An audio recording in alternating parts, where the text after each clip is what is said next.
প্রথমত আপনি আপনি নিজেই যে শব্দগুলো উচ্চারণ করলেন অনুষ্ঠানের শুরুতে, যদি কোনো তথ্য থাকে, যদি কোনো উপাত্ত থাকে, তাহলে কেন আমরা সেটি বিবেচনা নিব না, কেন সেটি ইম্পর্টেন্স থাকবে না, এটাই বাস্তবতা। কিন্তু ওনার বক্তব্যে কি কোনো ধরনের তথ্য উপাত্ত আছে? উনি শুধু একজনকে ব্লেম করেছেন, একজনের নাম মেনশন করেছেন।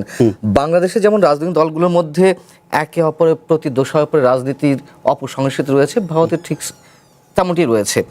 এখন আমি যদি পাল্টা কয়েকটি প্রশ্ন মানে তার বক্তব্যকে কেন্দ্র করে উপস্থাপন করি। প্রথম কথা হচ্ছে যে উনি নির্বাচনে যেভাবে ভরাডুবি হলো তার দলের, তারপর পরে উনি বললেন যে আমি ক্ষমতা ছাড়বো না। মানে আমি আর এক দেশের নাগরিক হিসেবে অন্য দেশের একজন সিনিয়র রাজনীতিবিদ বা একজন সিএম একটা রাজ্যে, তার সম্পর্কে কোনো কটু মন্তব্য করতে চায় না, বাট তার মস্তিষ্কের উর্বরতা নিয়ে আমার একটু সন্দেহ আছে। 15 বছর উর্বরতা নিয়ে কিন্তু তিনি চালিয়েছেন পরবর্তীতে এসে কি অবস্থা। আচ্ছা, দ্বিতীয় কথা হচ্ছে মমতা বন্দ্যোপাধ্যায়ের সঙ্গে আমাদের দেশের সাম্প্রদায়িক রাজনৈতিক দলগুলোর এক ধরনের কানেকশন অনেক আগে থেকে কিন্তু আমরা জানি, নানান ধরনের কথা রয়েছে। তার রাজনীতির জন্য মানে মুসলিম উগ্র সাম্প্রদায়িকতা, কথিত মুসলিম উগ্র সাম্প্রদায়িকতাকে তার পুঁজি হিসেবে নিতে হয়েছে তাকে। দ্বিতীয়ত হচ্ছে এই কথাগুলো নির্বাচনের আগে কেন বলেনি? পশ্চিমবঙ্গের নির্বাচন তো গত কয়েকদিন আগে হলো। তৃতীয়ত হচ্ছে তিনি এই মুহূর্তে যে অবস্থায় রয়েছেন, তার যে 80 জন বিধায়ক, তার মধ্যে 58 জন বিদ্রোহ করেছে। এই বিদ্রোহীদের মধ্যে থেকেই একজন, যেটি বললেন সাইফুল ভাই, যে বিরোধী দলীয় নেতা নির্বাচিত হতে যাচ্ছেন। অতএব ওনার কথাগুলো, এবং আমি যদি আরো একটি বিষয় ধরিয়ে দিই, উনি বলেছেন যে মেঘালয় থেকেই তো আসে, মানে পশ্চিমবঙ্গে যাওয়া হয়েছিল নাকি? মেঘালয় দিয়ে বাংলাদেশ পশ্চিমবঙ্গে, রাইট। মনে করুন যে সেদেশের স্বরাষ্ট্রমন্ত্রী অমিত শাহ তাকে বলেছেন যে কিছু বলবেন না, বা যেন এটা কিছু কেউ না জানে, দেশের স্বার্থ। আচ্ছা, মেঘালয়ে এবং আসামে দুই জায়গাতেই কিন্তু, আসামে তো বিজেপি সরকার আছেই আঞ্চলিক রাজ্যে, মেঘালয়ে তাদের জোট ক্ষমতায়। সেখান যদি ওই খনিরা অমিত শাহ বা ভারতের বিজেপি সরকারের নির্দেশে ওসমান হাদি হত্যাকাণ্ড ঘটিয়ে থাকে, তাহলে ওই মেঘালয়ে তো আশ্রয় থাকার কথা, বা আসামে আশ্রয় থাকার কথা। তখন যখন আটক হয়, তখন তো মুখ্যমন্ত্রী ছিলেন মমতা বন্দ্যোপাধ্যায়। তাকে পশ্চিমবঙ্গে আসতে হবে কেন? আমি যদি মানে যৌক্তিকতার জায়গা থেকে বলি, যদি আলমগীর এবং আরেকজন খুনি, নামটা ভুলে গেলাম, ফয়সাল, তারা যদি অমিত শাহের নির্দেশে এই হত্যাকাণ্ডটি ঘটিয়ে থাকে, তাদেরকে তো সেফ জোনে রাখতে হবে। সেফ জোনে রাখবে কে? অমিত শাহ, বিজেপি সরকার। তাহলে মেঘালয় হয়ে আসাম থেকে তারা পশ্চিমবঙ্গে এলো কেন? সেখানে আসতে হবে, সেখানে তো বিরোধী দল, মানে তাদের তো বিরোধী দল তৃণমূল, তাই না? আচ্ছা, এবার আসুন, হাদিকে নিয়ে বলা হচ্ছে যে, আমরা ধরে নিয়েছি উনি হাদিকে উদ্দেশ্য করে বলছেন। রেভলিউশন উনি উল্লেখ করলেন। এই বাংলাদেশের 24-এর 5 আগস্টের আন্দোলনকে অবশ্যই একটি অভ্যুত্থান আমি এটি মনে করি, কিন্তু বিপ্লব কোনো অবস্থাতেই নয়। বিপ্লব কারা ইউজ করে? একটি বিশেষ রাজনৈতিক শক্তি এটিকে বিপ্লব বলে। এই আন্দোলনের কোনো জায়গায় কি বৈপ্লবিক কোনো চরিত্র আছে? নেই, কিন্তু উনি বিপ্লব বলছেন। তার মানে এই আন্দোলনের সঙ্গেও মমতা বন্দ্যোপাধ্যায়ের একটা কানেকশন ছিল। ওকে, ফাইন। আমরা তাহলে আরেকটু কাজ করি, সেটা হচ্ছে যে আমরা ওঙ্কার নিউজ কলকাতা থেকে, তিনি সেখানকার নিউজ কোঅর্ডিনেটর দেবপ্রসাদ অধিকারী, তাকে আমরা বরং এই আলোচনায় যোগ করে নিই। একই সঙ্গে আমরা যোগ করে নেওয়ার চেষ্টা করব ইনকলাব মঞ্চের সদস্য সচিব আব্দুল্লাহ আল জাবের, তার কাছ থেকেও আমরা কিছুটা জানার চেষ্টা করব। আমি বরং দেবপ্রসাদ অধিকারীর কাছ থেকে এটাই জানতে চাইবো, দেবপ্রসাদ অধিকারী কি আমাদের সাথে যোগ দিয়েছেন? যদি দেবপ্রসাদ অধিকারী আমাদের সাথে যোগ দিয়ে থাকেন, তাহলে এটা নিশ্চয়ই একটু আমাকে বলবেন যে, ধরেন তথ্য দেবপ্রসাদ মনে হয় আমাদের সাথে নেই, জাবেরের কাছ থেকে বরং শুনি আমরা। তাহলে জাবের আমাদেরকে একটু বলবেন নিশ্চয়ই যে এখন পর্যন্ত যে মন্তব্য, বক্তব্য এবং দাবি দেওয়া, সেই জায়গা থেকে আপনারা সরাসরি যাদেরকে দায়ী করছেন, শুধুমাত্র কি মমতার তথ্যের ভিত্তিতে বা মমতার বক্তব্যের ভিত্তিতে? এর বাইরে আপনারা যখন মামলা করেছেন, অভিযোগ করেছেন, তখন কি তথ্য দিয়েছেন? বা এখন পর্যন্ত তদন্তকারী কর্মকর্তা যারা আছেন, এই মামলা তদন্ত করছে, তাদের কাছ থেকে আপনারা কি ধরনের তথ্য পেয়েছেন, সহযোগিতা পেয়েছেন?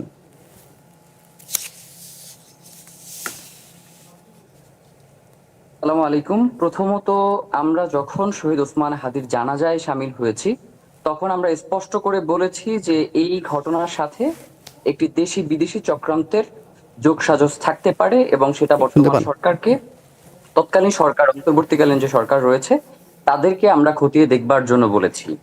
এবং আমরা শুধুমাত্র এই যে মমতা বন্দ্যোপাধ্যায়ের কথা যে বর্তমান সময়ে আসছে, বা মমতা বন্দ্যোপাধ্যায় যে গতকালকে যেই মন্তব্যটা করলেন, বক্তব্য যে দিলেন, ওইখানে কিন্তু এইটা খুবই স্পষ্ট যে অনেকেই বলবার চেষ্টা করছেন যে মমতা বন্দ্যোপাধ্যায় তো এখন পশ্চিমবঙ্গের মুখ্যমন্ত্রী নেই, বা হচ্ছে ওনার দলের অনেকেই বিদ্রোহ করেছেন, বা ওই বিদ্রোহ থেকেই ওইখানে সরকার গঠন হয়েছে, মুখ্যমন্ত্রী হচ্ছেন। তো মমতা বন্দ্যোপাধ্যায় যেই সময়ের কথাটা বলছেন, ওই সময় তিনিই পশ্চিমবঙ্গের মুখ্যমন্ত্রী ছিলেন, তখন কিন্তু পশ্চিমবঙ্গের মুখ্যমন্ত্রী অন্য কেউ ছিলেন না। আর সেকেন্ড যেই ব্যাপারটা, সেটা হচ্ছে মমতার বন্দ্যোপাধ্যায়ের এই বক্তব্যকে উড়িয়ে দেওয়ার কোনো সুযোগ নেই, কারণ এইখানে তিনি একদম নাম মেনশন করে করে বলেছেন কথাগুলো।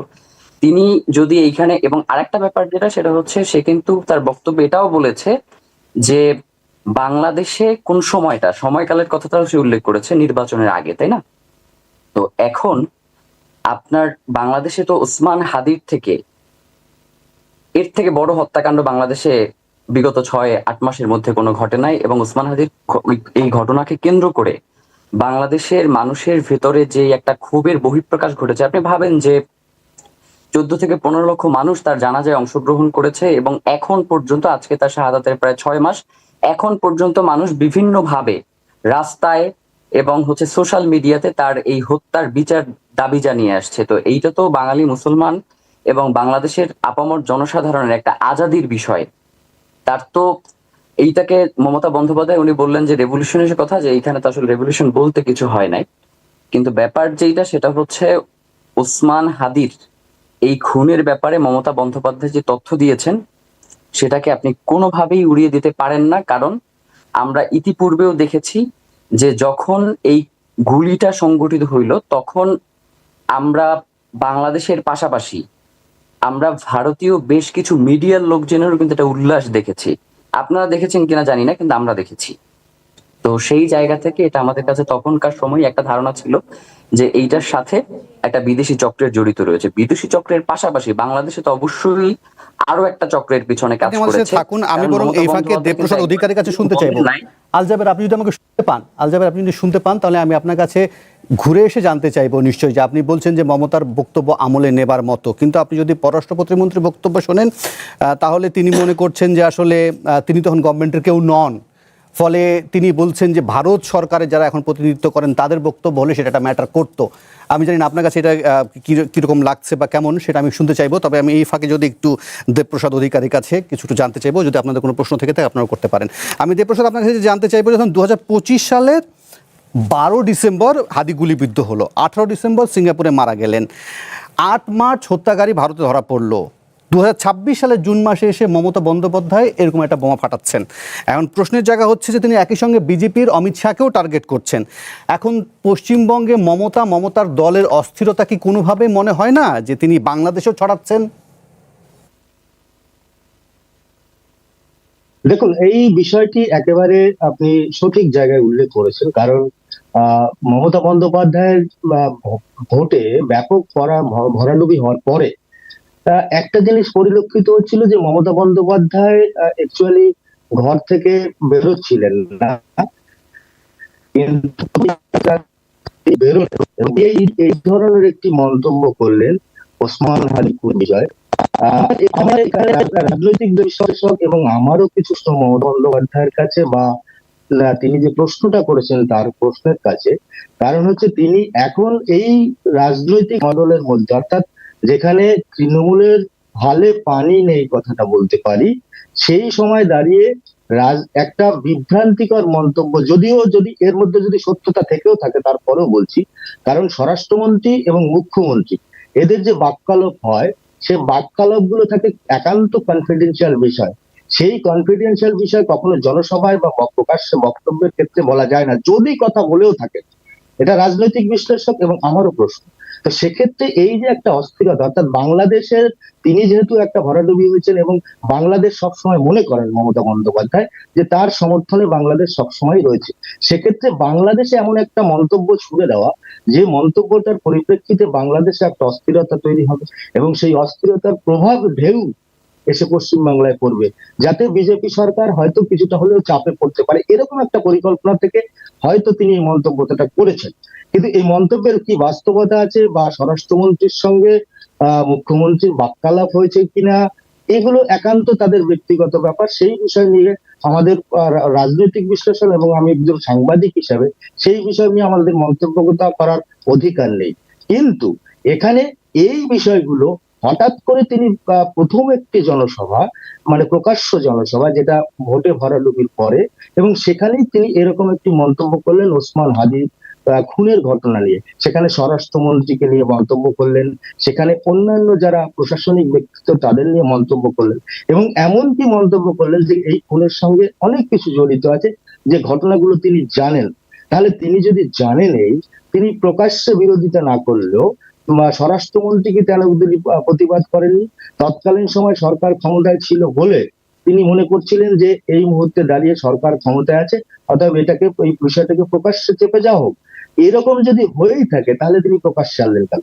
অর্থাৎ এই পশ্চিমবাংলার যে এখন একটি সরকার পরিবর্তন হয়েছে, সেই সরকার পরিবর্তন হওয়ার পরে আপনি জানেন যে সম্প্রতি আজকের যে ঘটনা ঘটেছে, তাতে তার 80 জন বিধায়ক থাকলেও সেই 80 জন বিধায়কের অলরেডি 60 জন বিধায়ক তার দল থেকে চলে গেছে, এবং তারা চলে গিয়ে নতুন তৃণমূল গঠন করেছেন, অর্থাৎ তাদের বক্তব্য। এবং বিধানসভায় তারা নতুন ভাবে বিরোধী দলের নেতা হিসেবে, অর্থাৎ তীতব্রত বন্দ্যোপাধ্যায় কিন্তু ইতিমধ্যেই বিরোধী দলীয় নেতা হিসেবে তিনি সম্মতি পেয়ে গেছেন, এবং 60 জন বিধায়ক তারা কিন্তু অলরেডি দল ছেড়ে তারা অন্য একটি দলের নতুন তৃণমূল গঠন করার কথা বলছে। কিন্তু সেক্ষেত্রে এই যে অস্থিরতা সৃষ্টি করার জন্য বাংলাদেশে আমি বলতে পারি, আমার যেটা রাজনৈতিক বিশ্লেষকরা মনে করেন, যে বাংলাদেশে একটা অস্থিরতার পরিস্থিতি তৈরি হোক, এবং সেই অস্থিরতা পরিস্থিতি তৈরি হলে তার বেনিফিট হয়তো তৃণমূল কিছু পেতে পারে, বা পশ্চিমবাংলায় সেই অস্থিরতা স্পষ্ট। দেবপ্রসাদ অধিকারী, জি অবশ্যই। দেবপ্রসাদ অধিকারী আমাদের সাথে সাইফুল আলম চৌধুরী আছেন, তিনি ঢাকা বিশ্ববিদ্যালয়ের শিক্ষক, একই সঙ্গে সাংবাদিকতা করেছেন। তিনি আপনাকে ছোট্ট করে একটা প্রশ্ন করতে চান। প্রশ্ন, আমার প্রশ্ন হলো, এখন যে হাদির হত্যাকাণ্ডের সাথে জড়িত, মানে চার্জশিটভুক্ত যে দুজন আসামি, তাদের স্ট্যাটাসটা এখন, মানে বাংলাদেশ তো তাদেরকে নোট ভার্বাল দিয়েছিল যে ফেরত দেওয়ার জন্য, এখন আসলে এদের স্ট্যাটাসটা কি, মানে কবে নাগাদ বাংলাদেশে ফেরত দিতে পারে আপনার জানা আছে কিনা? যদি জানা থাকে আমাদেরকে যদি বলেন, তাহলে আমাদের দর্শকরা জানতে পারত। এই হাদি হত্যার সঙ্গে যারা দুজন, তাদেরকে গ্রেপ্তার করে এসটিএফ, দেখানো হয় যেটা এসটিএফ গ্রেপ্তার করে, এবং এসটিএফ গ্রেপ্তার করার পরে যখন তাদের প্রথম পুলিশ রিমান্ডে নিয়ে যায়, তারপরে এনআইএ তদন্ততেই নিয়ে নেয় পুরো তদন্তভার। অর্থাৎ এই হাদি খুনের মামলায় এনআইএ, ন্যাশনাল ইনভেস্টিগেশন এজেন্সি, তারা নিয়ে নেয়, এবং তাদের যে হেফাজতে এই যে দুজন আসামি রয়েছে, তাই সেই দুজন আসামি কিন্তু এখন এনআইএ এর হেফাজতে রয়েছে, অর্থাৎ ন্যাশনাল ইনভেস্টিগেশন এজেন্সির হাতে রয়েছে, এবং তারা ইনভেস্টিগেশন চালাচ্ছে। এবং যেহেতু তারা ইনভেস্টিগেশনটা চালাচ্ছে, তারা যেটা মনে করছিলেন যে এর সঙ্গে রাষ্ট্রদ্রোহিতা বা অন্যান্য কোনো বিষয় এর সঙ্গে জড়িত আছে, সেই পরিপ্রেক্ষিতে কিন্তু এনআইএ তাদের কাছে দাবি করে যে সিএফ এর কাছে এবং আদালতের কাছে দাবি করে যে এটা এনআইএ ইনভেস্টিগেশন দরকার, এবং সেই এনআইএ ইনভেস্টিগেশনের দরকারের পরিপ্রেক্ষিতে আদালত নির্দেশ দেয় যে এনআইএ এর হেফাজতে তাদেরকে দেওয়া হবে। তার পরিপ্রেক্ষিতে তাদেরকে এনআইএ হেফাজতে দেওয়া হয়েছে। এবারে রাষ্ট্রীয় যেটা পরিকল্পনা, অর্থাৎ বন্দি প্রত্যার্পণ চুক্তি যেটা রয়েছে ভারত এবং বাংলাদেশের মধ্যে, সেই ভারত এবং বাংলাদেশের মধ্যে বন্দি প্রত্যার্পণ চুক্তি, এবং তার পরিপ্রেক্ষিতে কিন্তু এরকম বন্দি প্রত্যার্পণ ভারত করেছেও এবং বাংলাদেশও করেছে। সেক্ষেত্রে এই যে দুজন আসামিকে, তারা যদি যে বাংলাদেশের যে প্রসিডিওর আছে বন্দি প্রত্যার্পণের জন্য কেন্দ্রীয় মন্ত্রকের কাছে আবেদন, এবং তার পরিপ্রেক্ষিতে সেটার অনুমোদন, তারপরে কিন্তু এই দুজনকে ফেরত বাংলাদেশ নিতে পারে, যদি কেন্দ্রীয় সরকার তাদেরকে ফেরত দেয়। এবারে স্ট্যাটাস বলতে যেটা, আপনার কথা স্পষ্ট। দেবপ্রসাদ অধিকারী, আপনি আমাদের সাথে থাকুন, একই সঙ্গে আব্দুল আল জাবের, আপনি আমাদের সাথে থাকুন। আমি বলুন একটা বিরতি নিই, বিরতির পর ফিরে এসে আপনি যে বলছিলেন বন্দি প্রত্যার্পণ চুক্তি, যেটা সম্ভবত 2016 এবং পরে 2013, দুঃখিত, পরে 2016-তে সংশোধিত হয়েছিল। ফলে ফলে ফলে এত সহজ হবে কিনা, যেখানে এত গুরুত্বপূর্ণ বিষয়গুলো, সংশোধনের দুটো ধারা খুব স্ট্রং, রাইট? ফলে আমি খুব স্বাধীনতা আছে না দেওয়ার জন্য। ফলে বিরতির পর ফিরে এসে আসলে এই প্রসঙ্গটা কিন্তু আলোচনা করবো। সাইফুল আলম চৌধুরী এবং মঞ্জুরুল আলম পান্না এটা শুনতে চাইবো নিশ্চয়ই, যে ধরেন যেভাবে বলা হচ্ছে যে খুবই গুরুত্বপূর্ণ দুজন আসামি, ভারত এর আগেই বন্দি প্রত্যার্পণের চুক্তির আওতায় বাংলাদেশ থেকে অনুপ চেটিয়া সহ অনেক কি নিয়ে গেছে, ফলে আমাদের এই জায়গা থেকে বিষয়টা সহজতর হবে কিনা। বাংলাদেশেও দিয়েছে, বাংলাদেশকেও দিয়েছে। ফলে এই দুজনের ক্ষেত্রে কি হতে পারে পানা ভাই? আচ্ছা, দুঃখিত, আমি ভেবেছি যে সাইফুল ভাই না, জিজ্ঞেস করছেন। না। না, ঠিক আছে। শুনুন, এই দুজনের ক্ষেত্রে যেহেতু ভারত কমিটেড অলরেডি যে তাদেরকে ফেরাবে, যেটি মমতা বন্দ্যোপাধ্যায় অভিযোগ করেছেন, মানে রাজনীতি তো সে বলে কিছু নেই। আবার আমরা হঠাৎ করে হয়তো শুনতে পারি যে ট্রাম্পের নির্দেশে ওসমান হাদিকে হত্যা করা হয়েছে, অস্বাভাবিক কিছু নয়, এরকমও শোনা যেতে পারে। আপনি যেটা বলছেন যে তাদেরকে ফেরত পাঠানোর বিষয় কি হবে, বন্দি প্রত্যর্পণ চুক্তিতে সবচেয়ে ইম্পর্টেন্ট যে বিষয়টি এবং কন্ট্রোভার্সিয়ালও একই সঙ্গে, সেটা হচ্ছে যে আশ্রিত রাষ্ট্র যদি মনে করে যে যাকে আশ্রয় দেওয়া হয়েছে তার বিরুদ্ধে যে মামলা বা যে রায় সেটি একেবারে উদ্দেশ্য প্রণীত এবং রাজনৈতিক প্রকৃতি, হ্যাঁ, তো সেক্ষেত্রে তারা দেবে না।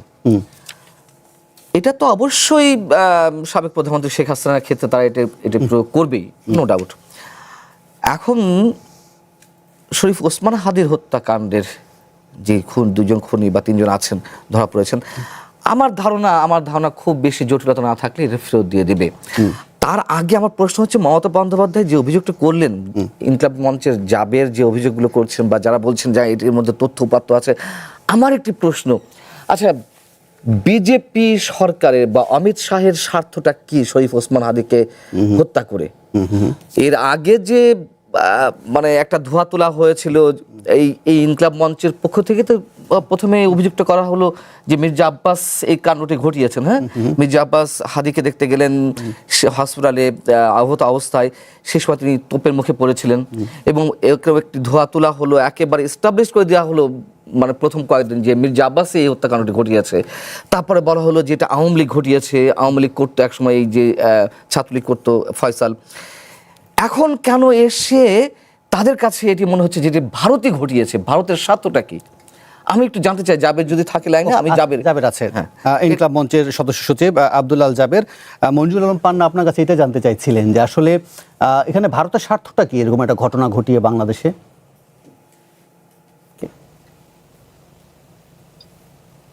ওসমান হাদির একটা খুব বিখ্যাত স্লোগান আছে, যদিও আজকে এই স্লোগানটা আমি এখানে আর কি টক শো ভদ্র মানুষের একটা জায়গা, যার কারণে দিতে চাই না, আমরা তো আবার খুব বেশি অতটা সুশীল না, কিন্তু যেই প্রশ্নটা রাখতে চাই সেটা হচ্ছে মানে ভারতের স্বার্থ কি, মানে ভারতের স্বার্থ নাই কোন জায়গায়, সেইটাও আমার একটা প্রশ্ন। আপনি দেখেন যে বাংলাদেশের স্বাধীনতার পর থেকে আজ পর্যন্ত মানে বন্ধু রাষ্ট্র বলে বলে একটা প্রতিবেশী রাষ্ট্রকে কিভাবে তার সকল কিছুতে হস্তক্ষেপ করা যায় সেটা ভারত তার প্রত্যেকটা জায়গা থেকে আমাদেরকে দেখিয়েছে।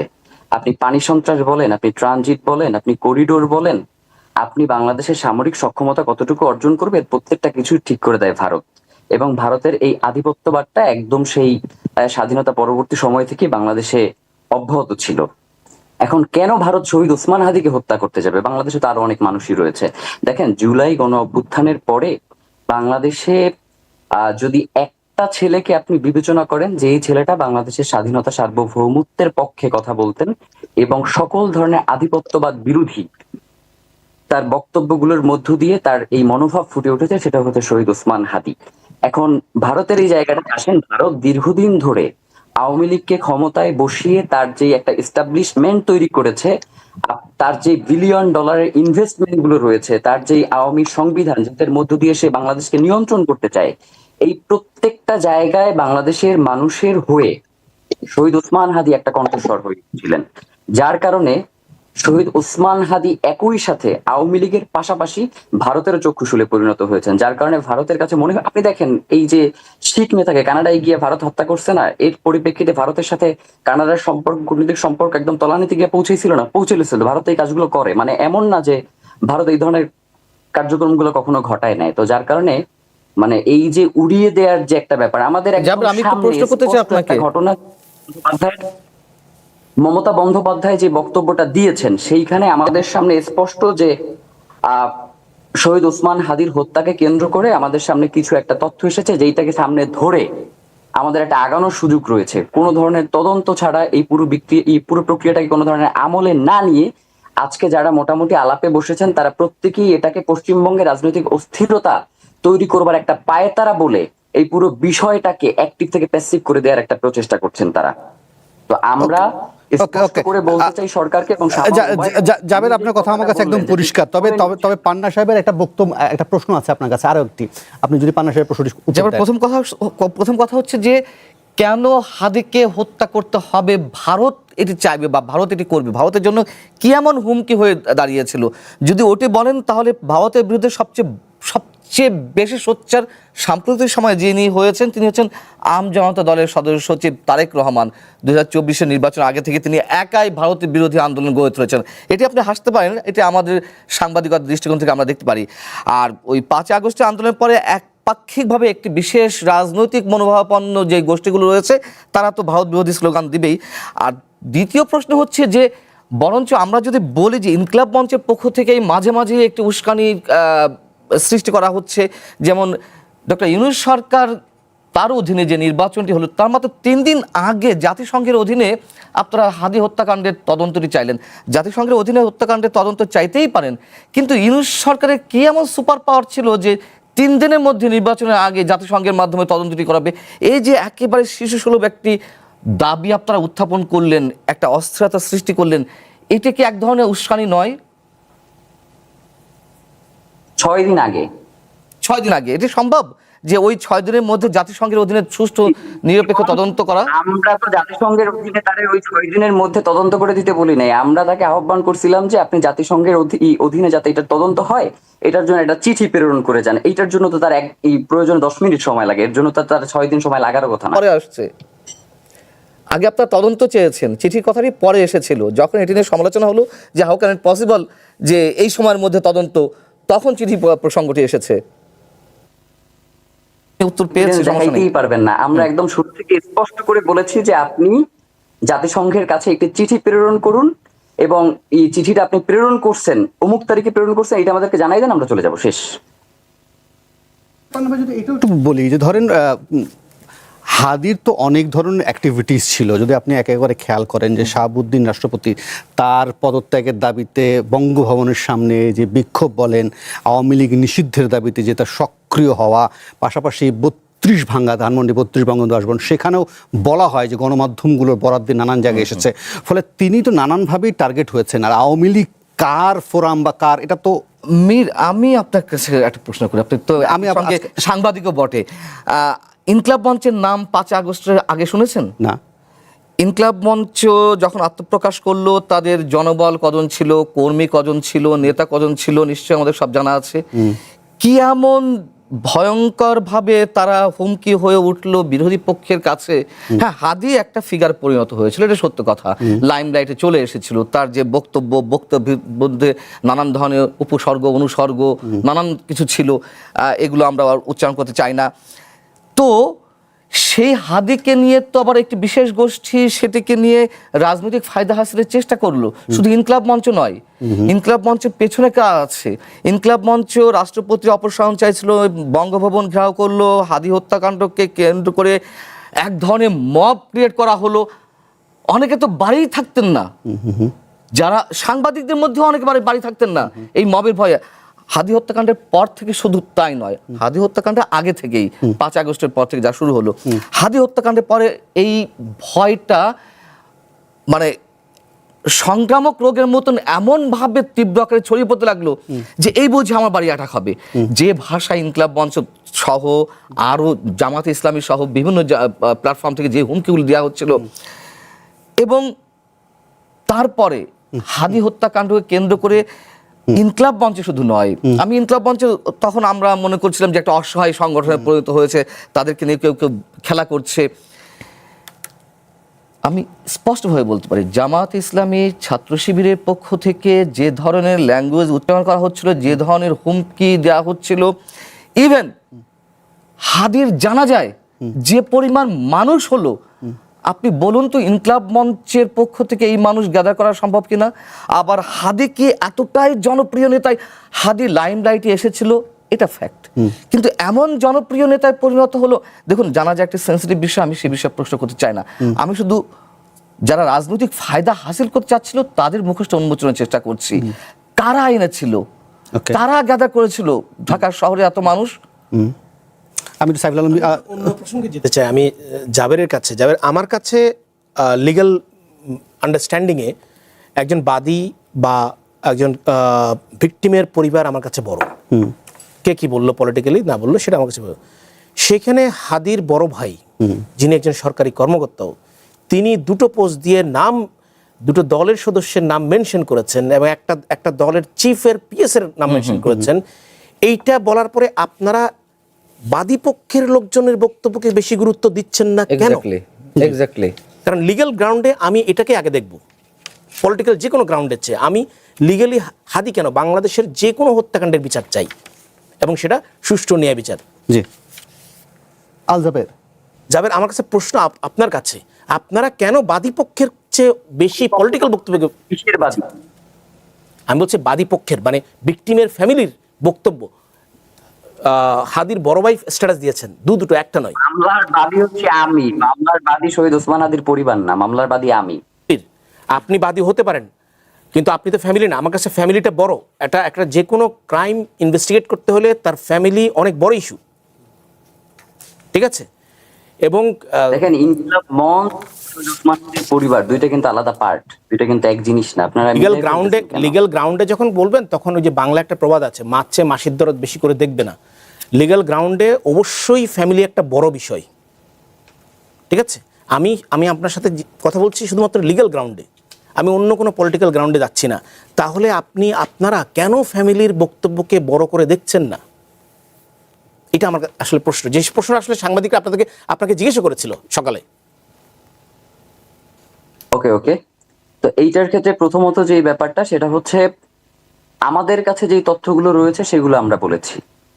আমরা স্পষ্ট করেছি যে শহীদ ওসমান হাদি যখন ঢাকা ৮-এ নির্বাচনে প্রার্থী হয়েছেন, বিএনপি এবং জামাত দুই পক্ষ থেকেই তার সাথে নেগোসিয়েশন করা হয়েছে যে আপনি যদি ঢাকা ৮ ছাড়া অন্য কোনো আসনে নির্বাচন করেন তাহলে আমরা আপনাকে সমর্থন করব। তো এখন শহীদ ওসমান হাদির ভাই হঠাৎ করে কেন এই জায়গাটাতে উনি দুইটা পোস্ট দিলেন, একমাত্র সেইটার উত্তর তার কাছেই আছে, সেই উত্তর তো আমাদের কাছে নাই। এই উত্তরটা একমাত্র তিনিই দিতে পারবেন। আমরা ওসমান হাদির ভাইয়ের সাথেও, যিনি ওমর শরীফ হাদি, তার সাথেও যোগাযোগ করেছিলাম। তিনি একটি পদে রয়েছেন, সেই পদে থাকার কথা বলেই তিনি আসলে আমাদের সাথে কথা বলা থেকে বিরত থেকেছেন। ফলে সাইফুল আলম চৌধুরী তিনি পোস্ট দিয়েছেন এবং সম্ভবত তিনি আবার তার পোস্ট সরিয়েও ফেলেছেন।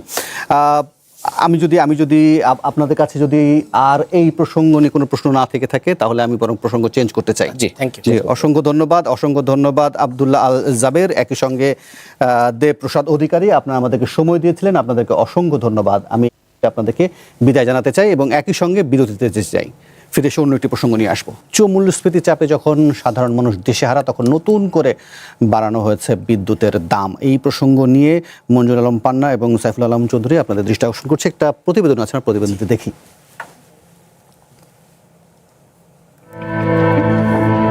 দেশে আবারও বাড়ানো হয়েছে বিদ্যুতের দাম। বাংলাদেশ এনার্জি রেগুলেটরি কমিশনের সিদ্ধান্ত অনুযায়ী পাইকারি পর্যায়ে প্রতি ইউনিট বিদ্যুতের দাম বেড়েছে ১ টাকা ৩৯ পয়সা। ফলে প্রতি ইউনিটের গড় মূল্য ৬০ টাকা থেকে বেড়ে দাঁড়িয়েছে ৮ টাকা ৩৯ পয়সা। অন্যদিকে খুচরা পর্যায়ে প্রতি ইউনিটে বেড়েছে ১ টাকা ৫২ পয়সা। এতে গ্রাহক পর্যায়ে বিদ্যুতের গড় মূল্য ৯ টাকা ১১ পয়সা থেকে বেড়ে ১০ টাকা ৬৩ পয়সায় দাঁড়িয়েছে। এছাড়া বিদ্যুতের সঞ্চালন মূল্য হার বা হুইলিং চার্জও বাড়ানো হয়েছে। প্রতি ইউনিটে ৩১.৩৫ পয়সা থেকে তা বেড়ে হয়েছে ৩৮.৮৬ পয়সা। বিদ্যুৎ বিতরণ সংস্থা ও কোম্পানিসমূহের বিভিন্ন গ্রাহক শ্রেণীর বিদ্যমান ডিমান্ড চার্জ ও পরিবর্তিত রাখা হয়েছে। কমিশনের এই আদেশ বিল মাস জুন ২০২৬ থেকে কার্যকর হবে এবং পরবর্তী নির্দেশ না দেওয়া পর্যন্ত বলবৎ থাকবে।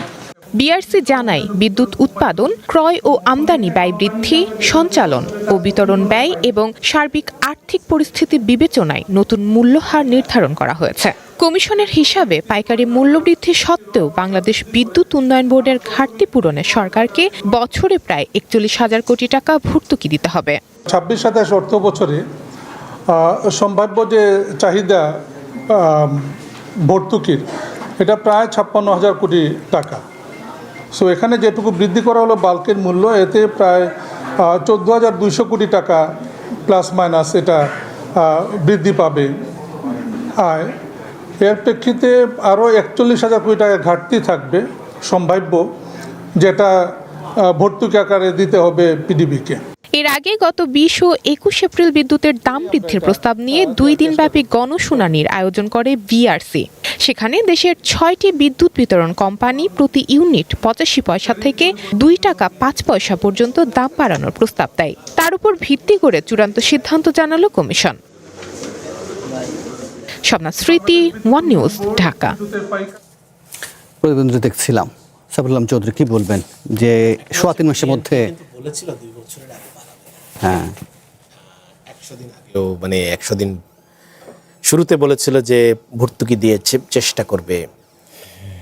সো এখন তেলের দাম, গ্যাসের দাম বেড়েছে আগেই, এখন বিদ্যুৎ বাকি ছিল সেটা হয়ে গেছে। ফলে আপনি যদি জনগণের আয় ক্ষমতা দেখেন, সরকারি চাকরিজীবীদের দেখি, তাহলে যে সেটা সে সবশেষ 2015 সালে বেড়েছিল। ফলে সে ইনকাম কিন্তু যেখানে আছে সেখানে রয়ে গেছে। আবার প্রচুর ইন্ডাস্ট্রি বন্ধ, যেটা প্রফেসর ইউনূসের আমলে বন্ধ হয়েছিল, সেগুলোর কোনোটা এখনো পর্যন্ত চালু হওয়ার আমরা খবর জানি না, বড় বড় ইন্ডাস্ট্রিগুলো বা কারখানাগুলো।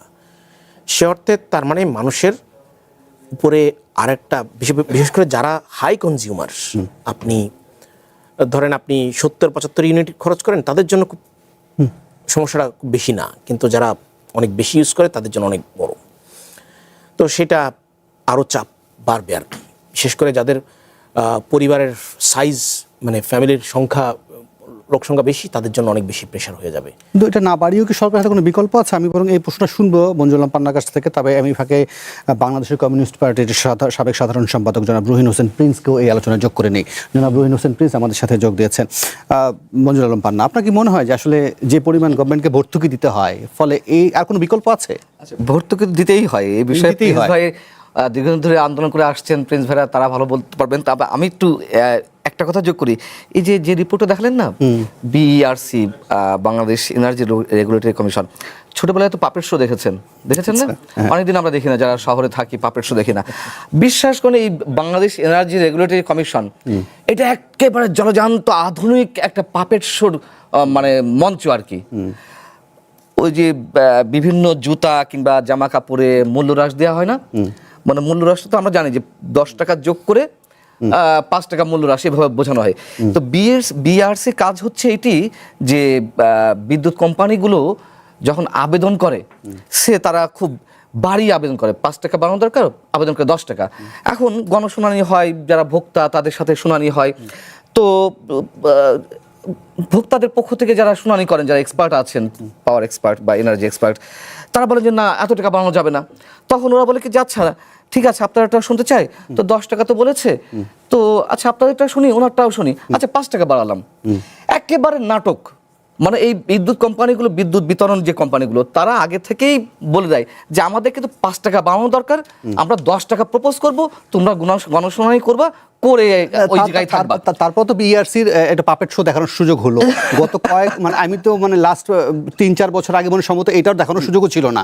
গভর্নমেন্ট এক সিদ্ধান্ত নিল না ছিল না। এখন আপনি আওয়ামী লীগ কথা বলছেন, আওয়ামী লীগ ইন্ডিপেন্ডেন্ট দিয়েছিল rental power plant, quick rental power plant, এগুলো নিয়ে আমি অনেক রিপোর্ট করেছি। বিষয় হচ্ছে যে ওটা আরো ভালো, যে আমি কারোর কথা শুনবো না, আমি স্বঘোষিত স্বৈরাচার, আমি কারোর কথা শুনতে চাই না, ওটা একদিকে ভালো আছে। কিন্তু এখানে স্রেফ টাইমে অপচয়, এই যে মানুষগুলো বসিয়ে রাখা হয়েছে বিচারকের নামে, তারাও এক ধরনের বিচার করছে, স্রেফ অর্থের অপচয়, রাষ্ট্রের অর্থের অপচয়, আর কিছু না। যে আমি একটু প্রিন্স ভাইকে শুনতে চাইবো যে তেমন কোনো প্রশ্নের জায়গা থেকে শুধুমাত্র প্রতিক্রিয়াটা জানতে চাইবো। আমি খুব বেশি সময় দিতে পারবো না, ছোট্ট করে যদি আপনি জানাতেন যে নতুন করে বিদ্যুতের দাম, এর আগে আমরা দেখেছি যে তেল বাড়লো, সব কিছুরই মোটামুটি দাম, মূল্যস্ফীতি, মানে কি বলবেন? না, এটা তো গণবিরোধী সিদ্ধান্ত 1 নম্বর, এবং সরকারের ইচ্ছায় হয়েছে। 2 নম্বর হচ্ছে যে বিআরসি, আমরা এবার এইখানে পরিষ্কার করে তাকে একটা কথা বলতে গিয়েছিলাম যে এই ধরনের গণশুনানি অপ্রয়োজনীয়। গণশুনানিতে এখনকার নিয়ম যেটা আছে তাতে কোম্পানিগুলো তাদের বাড়ানোর জন্য আবেদন করে, সেই অনুযায়ী আমরা বলছি এটাকে বাতিল করেন। এখানে নিয়ম পরিবর্তন করে দেন আপনি আমরাও যদি যুক্তি দিয়ে আবেদন করতে পারি দাম কমানো যাবে, সেইটারও শুনানি করেন। এবং আমরা এই কথা এবারও পরিষ্কার করে বলেছি যে এই ধরনের দাম কমানোর জন্য যদি শুনানি করা হয়, আমরা এবং বিশেষজ্ঞদের নিয়ে আমরা প্রমাণ করতে পারবো যে দাম কমানো সম্ভব এখন যেটা আছে তার থেকে। যদি প্রমাণ না করতে পারি তারপরে করবেন। তারা এই কাজটি করলো না, বরঞ্চ এইবার সবচেয়ে বড় অনৈতিক কাজ করলো। এবং আপনি দেখেন এই যে চেয়ারম্যান সাহেবের কথা শুনলাম, তিনি এক কলমের খোঁচায় কত বললেন, জনগণের পকেট কাটবেন 14,200 কোটি টাকা। এটা হচ্ছে সরাসরি কাটবেন। আর এই মূল্য বৃদ্ধির পরে বিভিন্ন যে জিনিসপত্রের দাম বাড়বে, যাতায়াত খরচ বাড়বে, তাতে জনগণের যে দুর্ভোগ হবে, এই দুর্ভোগ ডেকে আনার জন্য বিআরসি এবং এই সরকারকে বিচারের মুখোমুখি করার কোনো বিকল্প নেই। প্রসঙ্গক্রমে একটা কথা বলি, দেখেন এই যে গণশুনানির নামে যা হয়, আগেই আমরা বলেছি এগুলো বাতিল করা দরকার। এইবার আমিও এখানে ছিলাম এবং একটা প্রশ্ন করেছিলাম যে বিআরসির আইনেই আছে যে তারা যদি ভোক্তার স্বার্থ দেখে তাহলে মূল্য বৃদ্ধির পরে ভোক্তাদের উপরে প্রতিক্রিয়া কি, এইটা যে কোম্পানিগুলো আবেদন করেছে সেখানে কি সেটা তারা বলেছে? এইখানে নির্লজ্জের মতো ওই কোম্পানিগুলো বললেন যে না আমরা তো এগুলো করি নাই, এবং এখানে বিআরসিও কিন্তু কোনো উত্তর দিতে পারে নাই। কিন্তু ঈদের বন্ধের মধ্যে তড়িঘড়ি করে 90 দিন তাদের হাতে সময় ছিল, এই সময় না নিয়ে ভালোভাবে যাচাই বাছাই না করে যে মূল্য বৃদ্ধি করা হলো, এটা জনগণের উপরে শুধু বোঝা চাপানো হলো। তারা সেটা শুধু তো হলো না, এটা তো হলোই, এটা একটা অনৈতিক, এবং বিআরসি নিজেকেই একটা অকার্যকর প্রতিষ্ঠান হিসেবেই তারা কিন্তু প্রমাণ করলো। সুতরাং আমি মনে করি সরকারের যদি বিন্দুমাত্র দায়িত্ববোধ থাকে জনগণের উপরে, তাহলে এই মূল্যবৃদ্ধির সিদ্ধান্ত তারা বাতিল করবে এবং আমাদেরকে সুযোগ করে দেবে যাতে করে আমরা মূল্য কিভাবে কমানো যায় এ ধরনের গণশুনানিতে অংশ নিতে পারি।